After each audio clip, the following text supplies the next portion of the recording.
The U.S. Navy's warships are colossal mechanical beasts, marvels of engineering housing thousands of sailors amidst cutting-edge tech and creature comforts, like floating cities on the high seas. But what happens when a U.S. Navy sailor meets their end at sea, far from home, amidst the vast expanse of the ocean? Here unfolds a time-honored naval tradition, the burial at sea, where sailors are laid to rest right in the middle of the ocean, thousands of feet below the surface, following solemn rites and traditions. But what is this process? How's it done? And above all, why does this deep-sea send-off need to be carried out? Hit that like button and subscribe to the channel as we are about to understand what happens when U.S. Navy sailors are buried in the middle of the ocean.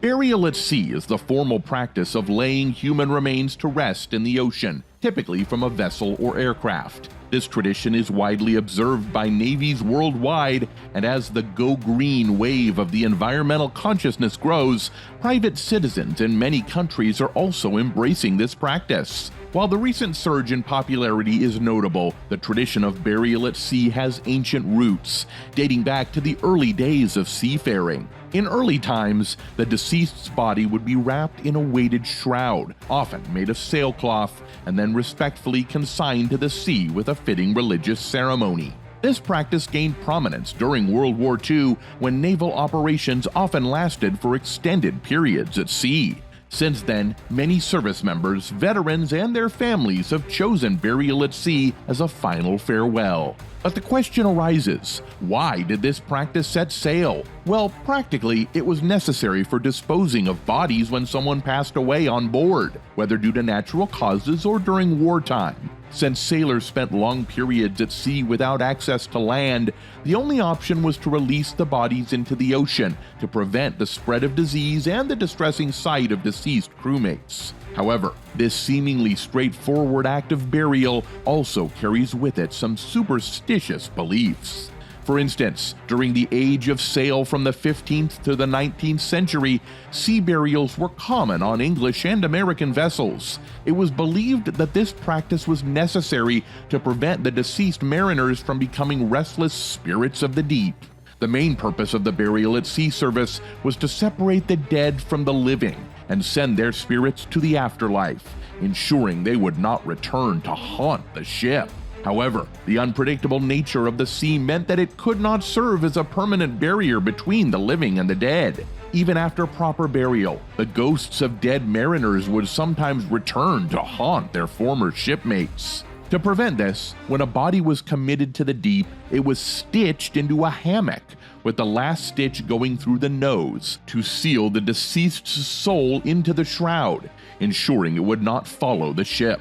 While this may sound like a myth, it was actually quite practical, serving as a final check for signs of life. Similarly, during the burial process, 7 riflemen were instructed to fire 3 volleys, following an old superstition to scare away evil spirits. However, besides that, there were also the sailors who simply wished to be disposed of in the ocean as a testament to their love for the sea during their lives.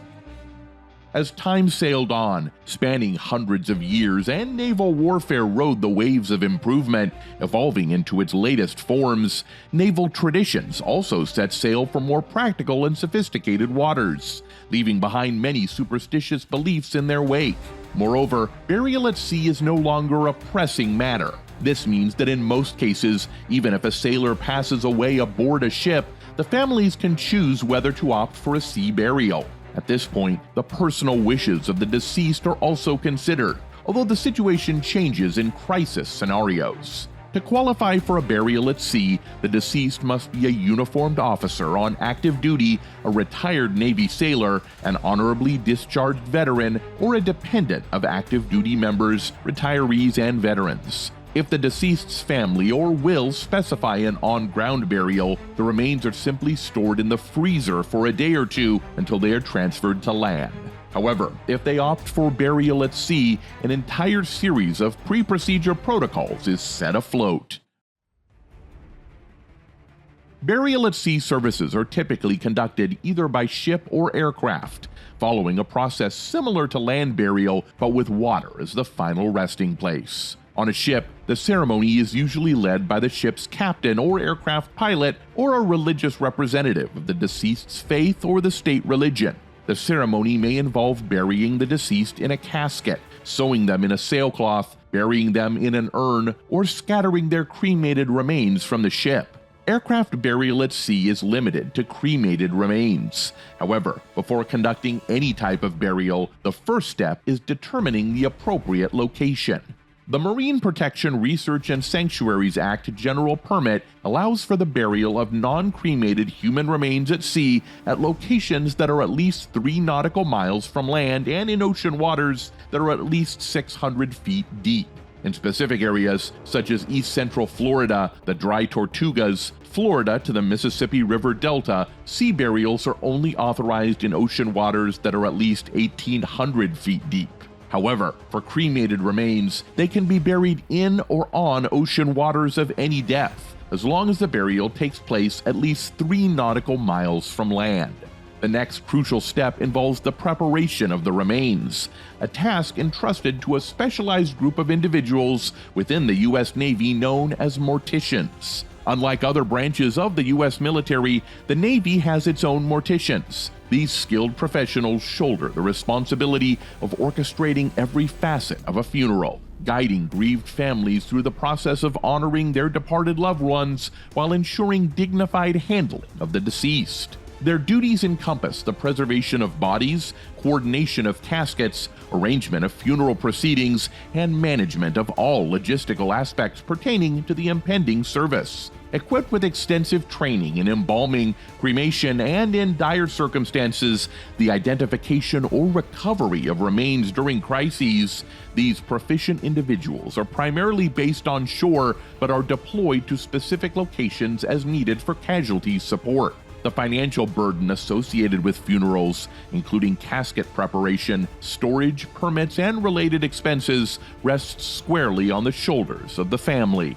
In the case of non-cremated remains destined for burial at sea using a casket, it is imperative to remove any plastic materials from the casket beforehand. This precaution is vital because plastic materials do not biodegrade and can result in unacceptable marine debris. Instead, a metal casket is recommended for this purpose by the United States Navy.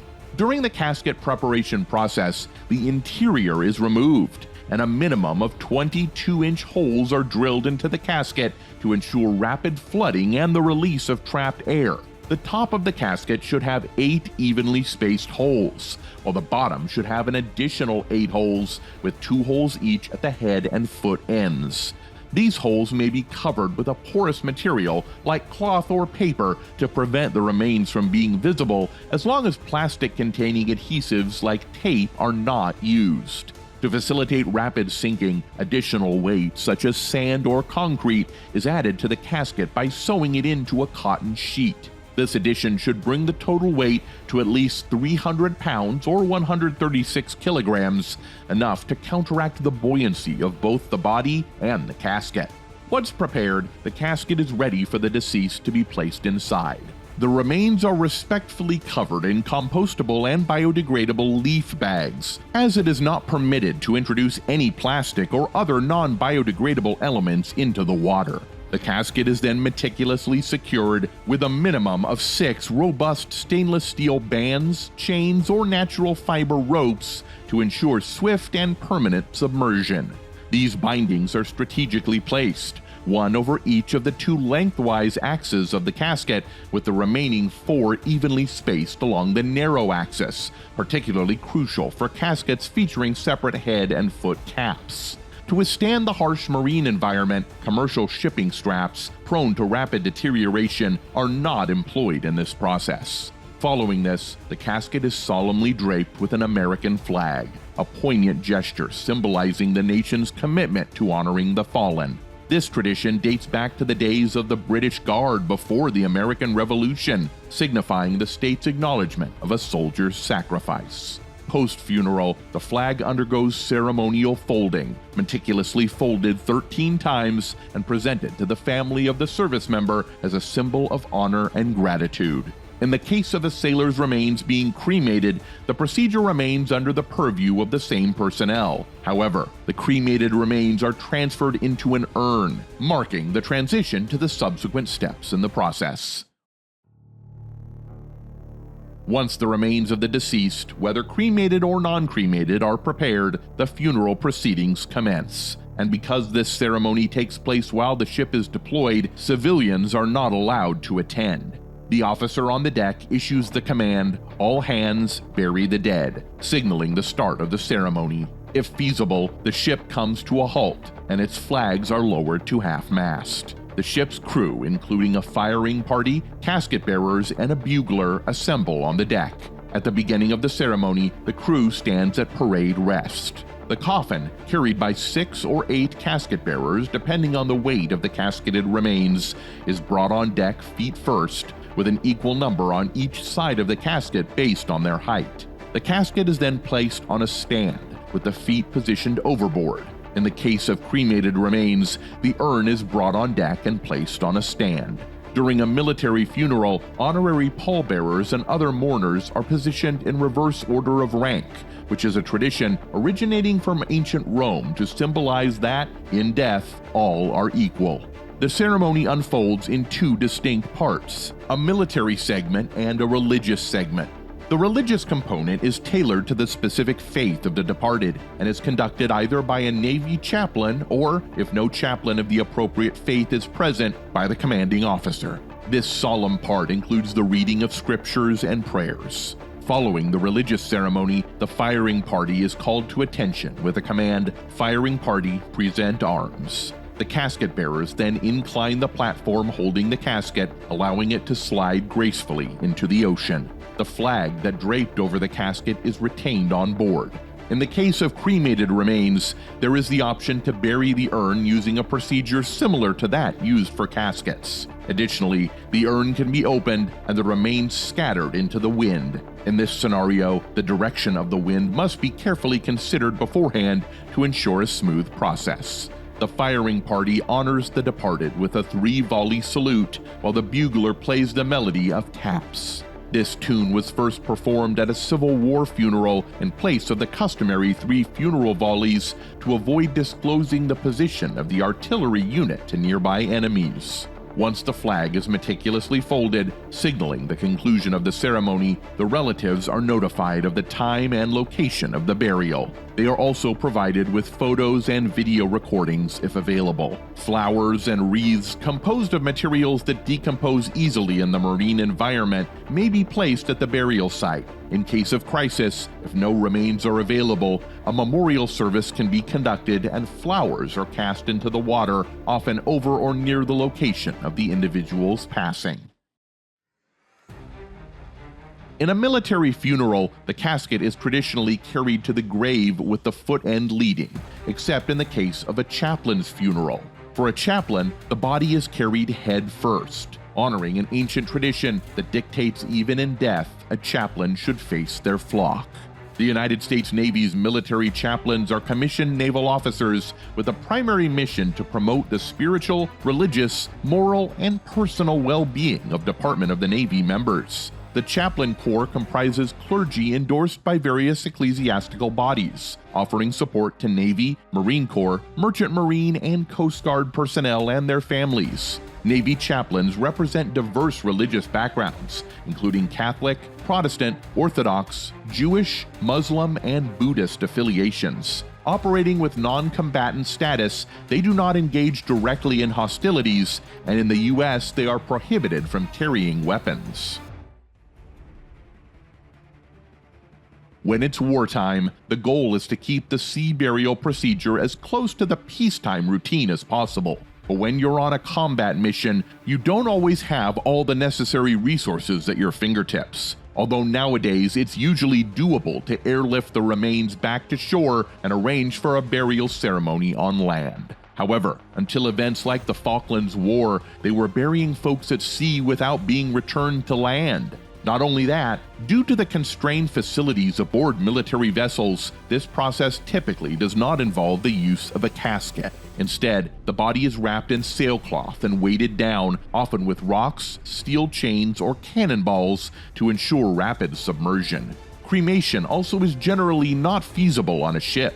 In fact, during the Pacific campaign, there was a wild story about an aircrew member being laid to rest at sea in his damaged aircraft, which was ceremoniously pushed overboard from an aircraft carrier.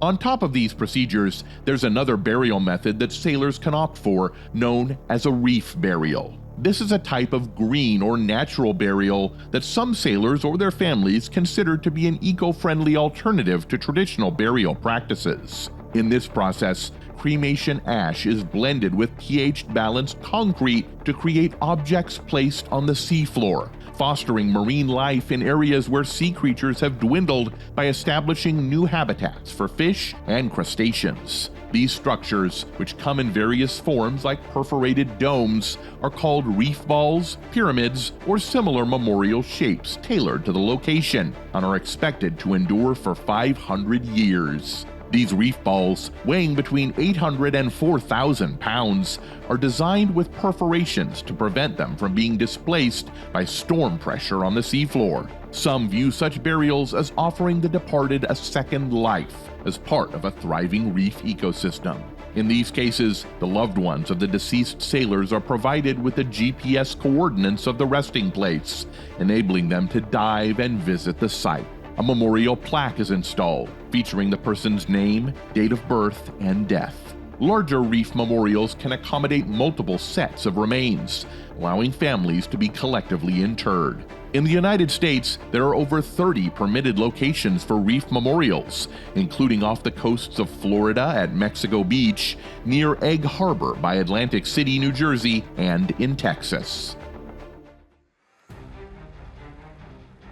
Throughout its history, the United States Navy has conducted numerous burials at sea, spanning from wartime ceremonies as recent as World War II to more routine peacetime rituals. However, what truly sets these maritime funerals apart is the fact that even enemy combatants receive the same dignified ceremony as American servicemen and their allies. A notable illustration of this principle is the burial at sea of one of the most significant adversaries of the U.S., Osama bin Laden.